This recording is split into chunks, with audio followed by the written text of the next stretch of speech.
ऐतिहासिक परिणाम का इंतजार पूरे देश को भी है। उत्तर प्रदेश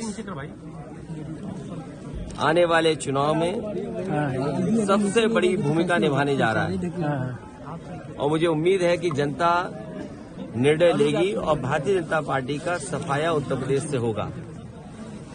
इसीलिए कई बार इस बात को समाजवादियों ने भी कहा और गठबंधन की तरफ से इस बात को कहा गया कि उत्तर प्रदेश से बीजेपी को हटाने का मतलब है देश से बीजेपी को हटना। 80 हराइए, बीजेपी हटाइए, इस नारे पे समाजवादी लोग लगातार काम कर रहे हैं। 80 को हराने के लिए क्या तैयारी है सर?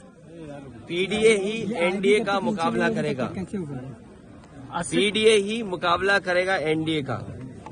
और जो पिछले वादे किए हैं भारतीय जनता पार्टी ने, किसानों की आय दोगुनी होना, नौजवानों को नौकरी और रोजगार मिल जाना, आज कम से कम इनको बताना चाहिए कि इतने लोगों को नौकरी दी है इन्होंने, इतने लोगों को रोजगार मिल गया है। और आप में से बहुत सारे साथी होंगे,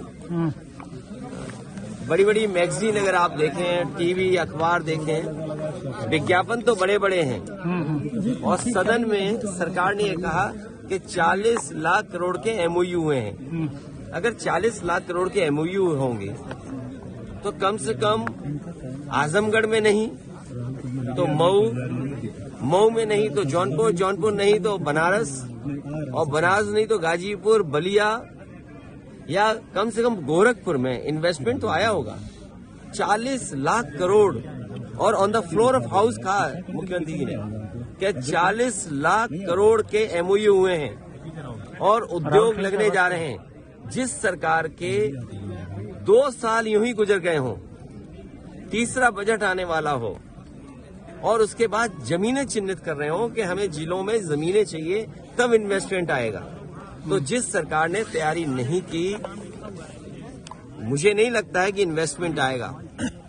आज बाजार में 70% से ज्यादा कैश फ्लो कर रहा है, पहले से ज्यादा कैश आज मार्केट में है।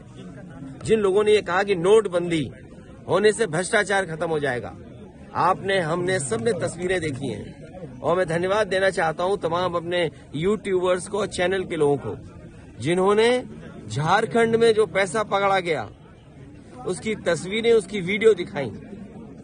तो आखिरकार किसका फेलियर है ये, जो सरकार ने नोटबंदी की हो और उसके बाद 300 करोड़ से ज्यादा पैसा निकले? क्या इसी तरह उत्तर प्रदेश में याद कीजिए कि इत्र व्यापारी पे निकला था पैसा और आरोप ये सरकार ने लगाया कि ये समाजवादियों का है। मैं तो बड़ी जिम्मेदारी के साथ आपसे कह रहा हूं कि चुनाव आने वाला है, ये बीजेपी वालों ने जो आरोप लगाए थे, कम से कम उस इत्र व्यापारी से समाजवादियों की मदद तो कराओ। तो आपकी वो पॉलिसी फेल हो गई, किसान का धान नहीं खरीदा गया, घर घर बेरोजगार बैठे, उन्हें कब नौकरी मिलेगी, और फिर जाति जनगणना कब होगी? सामाजिक न्याय बिना जाति जनगणना के संभव नहीं है। कुछ लोग सब कुछ पा रहे हैं। आप बताइए वाइस चांसलर के अपॉइंटमेंट में किसको नौकरी मिल रही है? कौन है लोग वाइस चांसलर, कौन अपॉइंट हो रहे हैं? और वाइस चांसलर जिनको अपॉइंट कर रहे हैं वो कौन लोग नौकरी पा रहे हैं? उसका सरकार के पास क्या जवाब है?